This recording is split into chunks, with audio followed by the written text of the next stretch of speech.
सभी को नमस्ते। कैसे हो आप लोग? सब बढ़िया? बेटा, अपने पिछले वीडियो में अध्यारोपण प्रमेय पढ़ी थी और थेवेनिन प्रमेय पढ़ ली, नॉर्टन प्रमेय पढ़ ली आप लोगों ने। और आप लोगों ने वीडियो अच्छी तरह से देखे होंगे, आप लोगों के तीनों प्रमेय समझ में आ गई होगी, ठीक है। और नए भी आए तो आप लोग कमेंट्स में ज़रूर लिखना। और आज अपने पढ़ेंगे बेटा थेवेनिन प्रमेय और नॉर्टन प्रमेय का उपयोग करके। ये एक परिपथ दे रखा है, जाल दे रखा है, इस आरएल में बहने वाली धारा ज्ञात करनी है आप लोगों को। एक बार मैं थेवेनिन प्रमेय का उपयोग करके आरएल में बहने वाली धारा ज्ञात करूंगा और फिर मैं नॉर्टन प्रमेय का उपयोग करके आरएल में बहने वाली धारा का मान ज्ञात करूंगा, ठीक है ना। दोनों प्रमेय का उपयोग करके बारी बारी से आरएल में बहने वाली धारा का मान ज्ञात करना है, ठीक है। करते हैं शुरू। और बेटा आप लोग इस चैनल को सब्सक्राइब किया करो ताकि मैं जितने भी वीडियो अपलोड करूं तो उन वीडियो का नोटिफिकेशन आप लोगों को मिलता रहे। और वीडियो को आगे शेयर किया करो, अपने तक मत रखा करो, ताकि अधिकतम बच्चों को मेरे द्वारा अपलोड्स वीडियो का फायदा मिलता रहे। और पसंद आए तो आप लोग वीडियो को लाइक भी करना, ठीक है। तो अपने शुरू करते हैं। ये न्यूमेरिकल दे रखा है आप लोगों को कि ये इसमें वोल्टता स्रोत की वोल्टता कितनी है, 10 वोल्ट। और वोल्टता स्रोत का आंतरिक प्रतिरोध कितना है, 1 ओम। और अपने को आरएल में बहने वाली धारा का मान ज्ञात करना है। कौन सी प्रमेय का उपयोग करके? थेवेनिन प्रमेय का उपयोग करके और नॉर्टन प्रमेय का उपयोग करके। पहले मैं समझा रहा हूं थेवेनिन प्रमेय से आरएल में बहने वाली धारा का मान ज्ञात कर रहा हूं, ठीक है। फिर नॉर्टन प्रमेय से करेंगे। 2 सवाल हो गए हैं ये। तो अपने पहले कौन सी प्रमेय का उपयोग करके ज्ञात करेंगे? थेवेनिन प्रमेय का उपयोग करके आरएल में बहने वाली धारा का मान ज्ञात करना है। तो आप लोगों को यह पता है थेवेनिन तुल्य परिपथ क्या होता है? थेवेनिन प्रमेय में, थेवेनिन प्रमेय में तुल्य परिपथ ऐसा होता है बेटा, ध्यान है तो आप लोगों को। एक वोल्टता स्रोत होता है जिसकी वोल्टता कितनी होती है, EEQ। और इसके श्रेणी क्रम में प्रतिपदा क्या होती है बोलो, ZEQ। और ये जिसमें और जिस प्रतिपदा में बहने वाली धारा ज्ञात करनी होती है ना, उसको कहते हैं लोड प्रतिपदा। ये कौन होता है रे? यहां पे ZR लिखा होगा आप लोगों ने, लेकिन ZR की जगह क्या लिखना है, RL। ये है थेवेनिन तुल्य परिपथ। क्या है? थेवेनिन तुल्य परिपथ। तो इसमें सबसे पहले आप लोगों को ज्ञात करनी है EEQ। EEQ क्या होती है बताओ? EEQ होती है, अपने क्या करेंगे, जिस प्रतिरोध में बहने वाली धारा ज्ञात करनी होती है ना, उसको यहां से हटा देंगे तो ये फिर खुला हो जाएगा ना। तो इस खुले सिरों के मध्य जो वोल्टता होगी उसको कहते हैं EEQ। फिर अपने ज्ञात करेंगे ZEQ। क्या करेंगे? ZEQ। ZEQ क्या होती है बताओ? ZEQ क्या होती है? ये RL है ना, इसको यहां से हटा देंगे। हटाने के बाद ये खुला हो जाएगा ना, तो इन फिर खुले सिरों के मध्य जो प्रतिपदा होगी ना, वो ZEQ होती है। और ZEQ जब ज्ञात करो ना, तो इस परिपथ में जो वोल्टता स्रोत लगे हुए ना, इसको यहां से हटा देंगे। किसके द्वारा हटाएंगे? उनकी आंतरिक प्रतिपदा के द्वारा। यानी E बराबर 10 वोल्ट इसको हटा के R बराबर 1 ओम जोड़ देंगे। यहां पे कितना ओम जोड़ देंगे? 1 ओम। 1 ओम क्या है? इस वोल्टता स्रोत की आंतरिक प्रतिपदा है, मतलब आंतरिक प्रतिरोध है, ठीक है। तो पहले अपने क्या ज्ञात करते हैं? EEQ। कौन सी प्रमेय का उपयोग करके? थेवेनिन प्रमेय का उपयोग करके। नंबर 1। 2 सवाल हैं ये। कितने सवाल है? 2 सवाल है बेटा, ठीक है। तो अपने सबसे पहले ज्ञात करते हैं EEQ ज्ञात करते हैं जी। कौन सी प्रमेय का उपयोग कर रहे हैं? पहले थेवेनिन प्रमेय से कर रहे हैं जी, थेवेनिन प्रमेय से का उपयोग कर रहे हैं। ये आप लोगों का इसमें भी सबसे पहले क्या ज्ञात करना पड़ेगा आप लोगों को? EEQ ज्ञात करना पड़ेगा आप लोगों को। क्या ज्ञात करना पड़ेगा? EEQ ज्ञात करते हैं।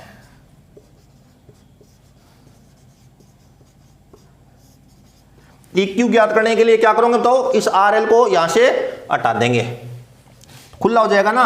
तो इस खुले सिरों के मध्य जो वोल्टता होगी उसी का नाम क्या होगा रे? EEQ होगा।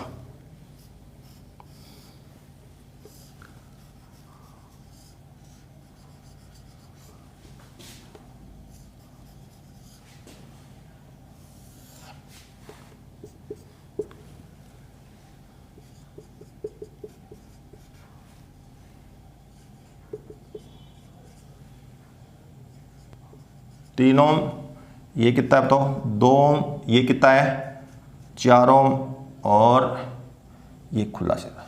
अब इन दोनों सिरों के मध्य जो वोल्टता होगी उसका क्या नाम होगा, ई ई क्यू नाम होगा बेटा। यहां पे जो वोल्टता होगी उसका नाम होगा ई ई क्यू। ठीक है, ये स्रोत है, स्रोत के प्लस से क्या निकलेगी बोलो, धारा। तो यहां से धारा निकली, मान लो आई धारा निकल गई, धारा निकलेगी ना, मान लो कितनी धारा निकली आई। अब वो यहां के कितने रास्ते हो जाएंगे तो 2 रास्ते। क्या इधर धारा जाएगी, इधर खुला पड़ा है, तो धारा सारी की सारी इधर जाएगी, आई जाएगी ना। तो इसका ये दोनों प्रतिरोध किस क्रम में हो गए, 3 ओम में और 4 ओम में धारा का मान क्या है, समान है। तो ये दोनों किस क्रम में बताओ, श्रेणी क्रम में। अपने को क्या ज्ञात करना है, ई ई क्यू ज्ञात करना है। ई ई क्यू ज्ञात करेंगे तो आप लोग, तो इस 4 ओम में धारा बह रही है, धारा बह रही है, तो इसके सिरों के मध्य क्या पैदा होगा बोलो, विभवांतर पैदा होगा। वही विभवांतर क्या कहलाएगा रे, ई ई क्यू होगा। समझ में आ गई बात है। तो ई ई क्यू का मान किसके बराबर होगा, 4 ओम प्रतिरोध के सिरों के मध्य जो विभवांतर पैदा होगा वही कौन होगा रे, ई ई क्यू होगा। ठीक है, तो ई ई क्यू बराबर क्या होगा, 4 ओम में धारा, विभवांतर बराबर होता है धारा गुणा प्रतिरोध या प्रतिपदा। 4 ओम में धारा गुणा 4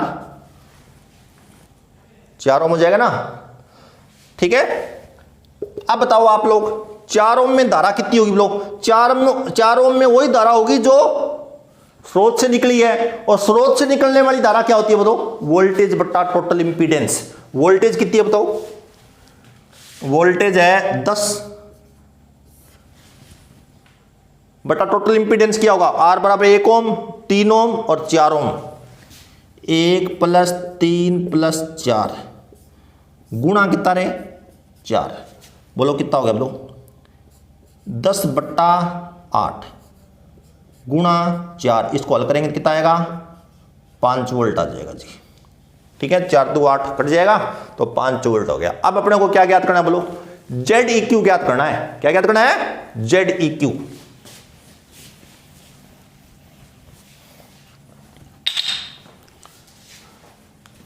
अब अपने ज्ञात करते हैं जेड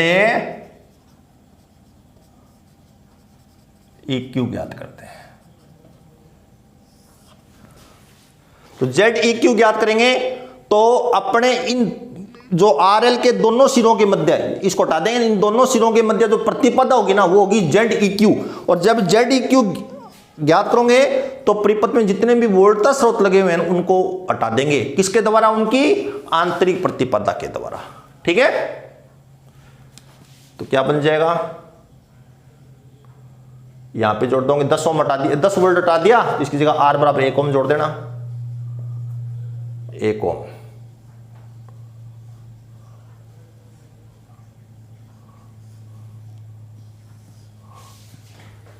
ये कितना बोलो 3 ओम, ये कितना है 2 ओम, ये कितना है 4 ओम।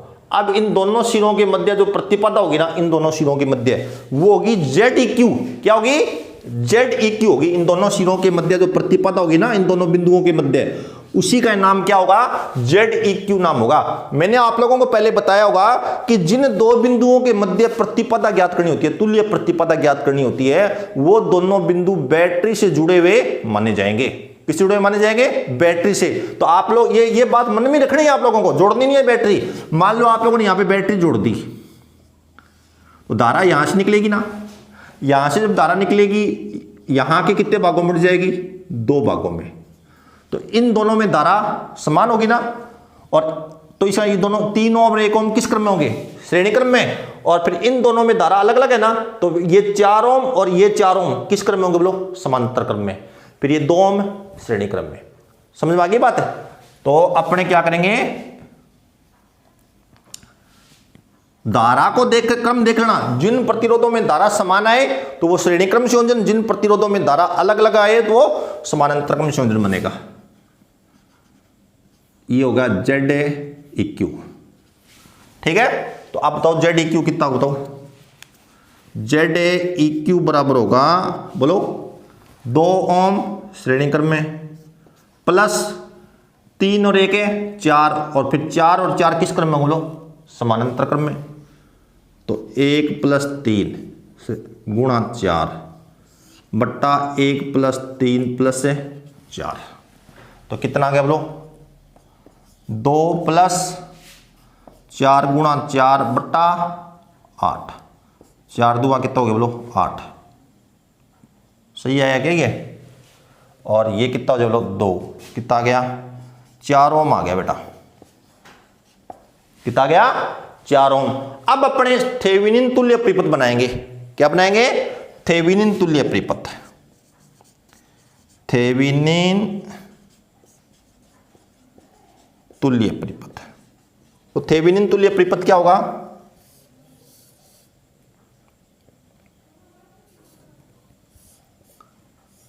ये ZEQ और ये कौन है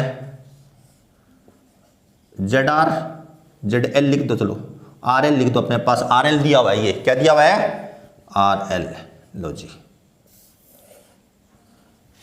ठीक है। और ये कौन दिया है EQ, यहां से धारा निकलेगी।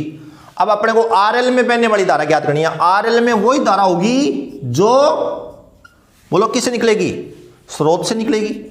स्रोत से जो धारा निकलेगी वही धारा किस में होगी, RL में। तो RL में धारा कितनी हो जाएगी, तो RL में धारा हो जाएगी, धारा IL, स्रोत से निकलने वाली धारा है ना, RL में वही धारा होगी जो स्रोत से निकलेगी। और स्रोत से निकलने वाली धारा क्या होती है बोलो, टोटल क्या नाम है, सॉरी, वोल्टेज बट्टा टोटल इंपीडेंस। क्या हो जाएगा, वोल्टेज बट्टा टोटल इंपीडेंस, ठीक है।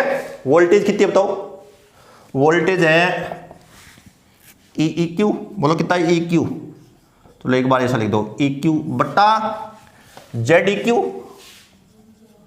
Plus RL। EQ कितना है बोलो 5 वोल्ट, ये कितना है 4 प्लस RL कितना है 16, RL कितना है 16, तो कितना हो गया बोलो 5 बट्टा 20, तो ये आएगा बेटा 0.25 एम्पियर आ गया,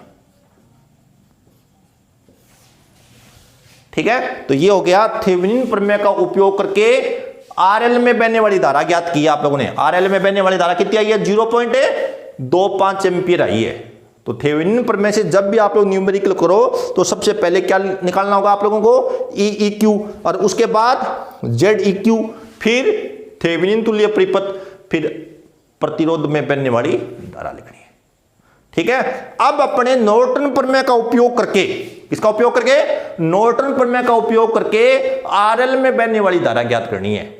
तो वो भी उतना ही आना चाहिए, 0.25 एम्पीयर ही आना चाहिए, ठीक है। तो अब अपने कौन सी प्रमेय का उपयोग करके RL में बहने वाली धारा ज्ञात कर रहे हैं, नॉर्टन प्रमेय का उपयोग करके RL में बहने वाली धारा का मान ज्ञात कर रहे हैं।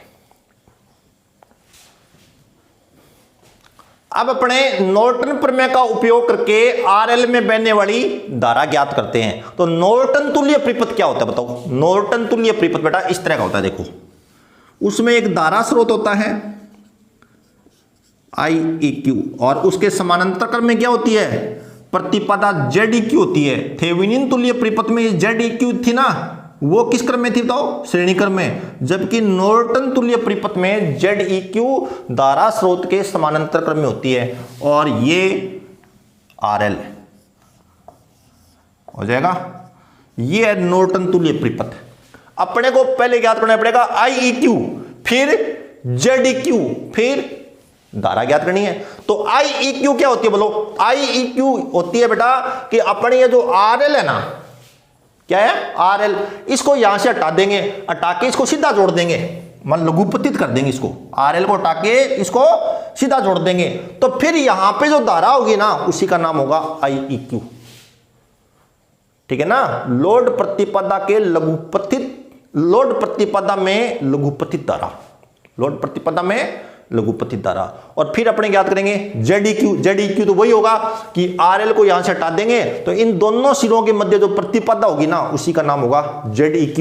और Zeq जब आप लोग ज्ञात करो तो परिपथ में जितने भी वोल्टता स्रोत जुड़े हुए हैं उनको उनकी आंतरिक प्रतिपदा के द्वारा हटा देंगे। ठीक है, तो देखिए आप लोग अब अपने पहले क्या ज्ञात करते हैं, पहले अपने ज्ञात करना पड़ेगा, बोलो क्या ज्ञात करना पड़ेगा, Ieq ज्ञात करते हैं जी। Ieq ज्ञात करने के लिए RL को यहां से क्या कर देंगे, हटा देंगे। तो अपना परिपथ क्या बन जाएगा बेटा,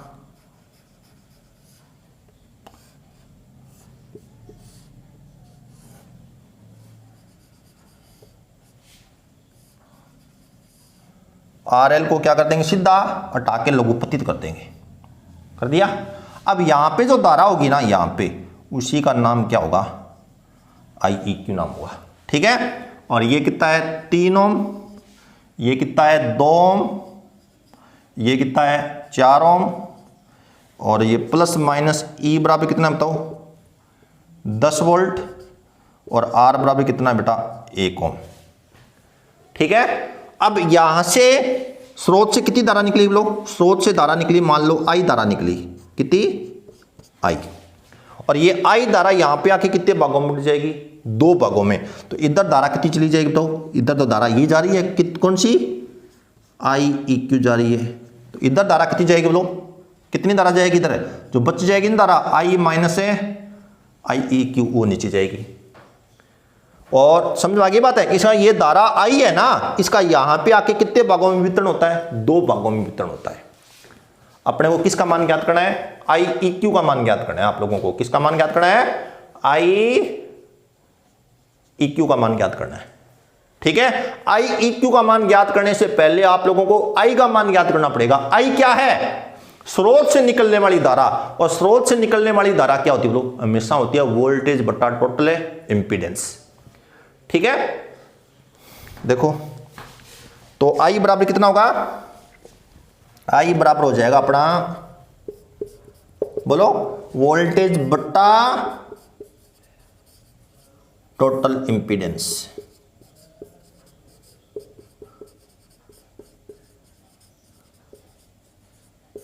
वोल्टेज बटा टोटल है इंपीडेंस। वोल्टेज कितनी है बताओ, वोल्टेज है 10, टोटल इंपीडेंस कितनी है बताओ। ये दोनों प्रतिरोध, इन दोनों में धारा अलग अलग है ना, तो ये दोनों किस क्रम में है, समांतर क्रम में। और 3 ओम और इसका आंतरिक प्रतिरोध भी है ना 1 ओम, तो 1 ओम और 3 ओम किस क्रम में हो गए, श्रेणी क्रम में। तो समझ में आ गई बात, और ये दोनों समांतर क्रम में, तो टोटल इंपीडेंस हो जाएगी बेटा 1 + 3 प्लस ये दोनों समांतर क्रम है ना, तो इनका तुल्य प्रतिरोध होगा दोनों का गुणनफल बट्टा दोनों का योग। तो कितना हो जाएगा 4 × 2 बट्टा 4 + 2 कितना हो गया बोलो, तो ये आ गया बराबर 10। 1 + 3 कितना होता है 4, और ये कितना 4 × 2 = 8, 8 बट्टा 6 काटा पीटी करोगे तो कितना आ जाएगा, यहाँ पे 4, यहाँ पे कितना आ जाएगा 3। अब आप लोग इसको हल करोगे तो ये आएगा 30 बट्टा 4 × 12 और 4 = 16, 30 बट्टा 16 आ गया। इसको फिर काटो, दोगे पाड़ी से कट जाएगा 15, ये कितना हो जाएगा 8, यानी 15 बट्टा 8 एम्पियर आ गया जी, 15 बट्टा 8 एम्पियर आ गया। ठीक है, तो अपने I का मान ज्ञात कर दिया 15 बट्टा 8 एम्पियर। I का मान कितना हो गया 15 बट्टा 8 एम्पियर। लेकिन अपने को मान किसका ज्ञात करना है, Ieq का मान ज्ञात करना है। किसका मान ज्ञात करना है, Ieq। तो ये धारा I यहां पे आई और यहां पे आके कितने भागों में मिट गई, ये 2 भागों में, यानी यहां पे धारा का वितरण हुआ है। तो धारा का वितरण नियम लगाना है आप लोगों को। धारा का कौन सा नियम लगाना है रे, वितरण नियम लगाना है। तो जब Ieq लिखोगे तो आप लोग कैसे लिखोगे Ieq बताओ, Ieq बराबर होगा, बोलो दूसरी साइड का प्रतिरोध, क्योंकि ये धारा I है, इसका कितने भागों में वितरण हो रहा है, 2 भागों में। किस किस में, 4 ओम में और 2 ओम में हो रहा है वितरण, हो रहा है ना। तो जब Ieq ज्ञात करो, दूसरी साइड का प्रतिरोध 4 बट्टा उन प्रतिपदाओं का योग जिसमें धारा का वितरण हुआ है। धारा का वितरण किस किस में हुआ है, 4 ओम में और 2 ओम में। तो 2 + 4 गुणा टोटल धारा। टोटल धारा कितनी है बोलो, 15/8 एम्पियर। आइए ना, तो कितना होगा ये 4/6 गुणा 15/8, तो 4 दूआ 8, अब ये 5 और ये कितना आ जाएगा 2, 3 के पार्ट कट गया, तो ये आ गया बेटा 5/4 एम्पियर। तो ये आप लोगों ने क्या ज्ञात कर लिया, IEQ ज्ञात कर लिया। अब अपने क्या ज्ञात करेंगे, ZEQ। ZEQ तो उसी तरह से ज्ञात करना है जिस तरह से आप लोगों ने थेवेनिन तुल्य परिपथ में क्या था, थेवेनिन प्रमेय का उपयोग करके धारा ज्ञात की थी ना, उसमें भी ZEQ ज्ञात किया था। उसी तरह से कौन होगा, इसमें भी ZEQ वैसे ही होगा। ठीक है, तो अब अपने ज्ञात करते हैं ZEQ। ZEQ ज्ञात करते हैं। ठीक है, और जब ZEQ ज्ञात करो तो ZEQ क्या होती है, RL को यहां से हटा देंगे तो इन दोनों खुले सिरों के मध्य जो प्रतिपदा होगी वो ZEQ होती है। और जब ZEQ जब अपने ज्ञात करते हैं तो परिपथ में जितने भी वोल्टता स्रोत जुड़े हुए हैं उनको उनकी आंतरिक प्रतिपदा के द्वारा प्रतिस्थापित कर देंगे। तो थेवेनिन तुल्य परिपथ क्या बनेगा इसका, सॉरी नोट, अपने क्या क्या कहते हैं अपने को, ZEQ।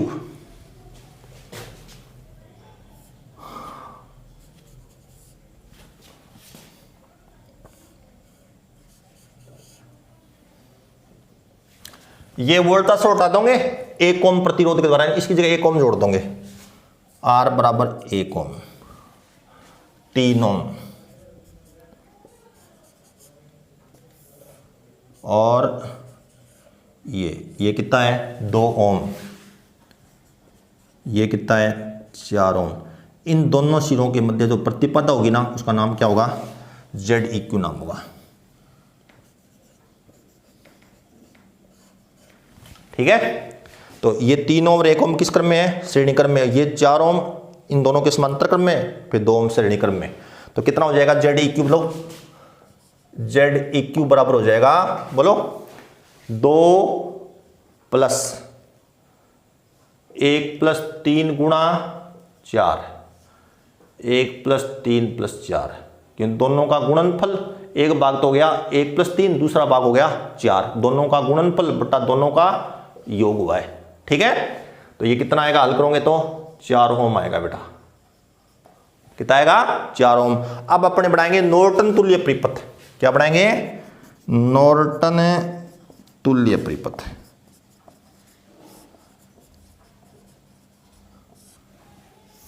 नॉर्टन तुल्य परिपथ, नॉर्टन तुल्य परिपथ कैसे बनेगा, ये कौन होगा, धारा स्रोत, कौन होगा ये धारा स्रोत, और ये प्रतिपदा होगी कौन है, ZEQ, कौन होगी ये प्रतिपदा, ZEQ, धारा स्रोत के समानांतर क्रम में होगी। और ये कौन है, RL, ये RL,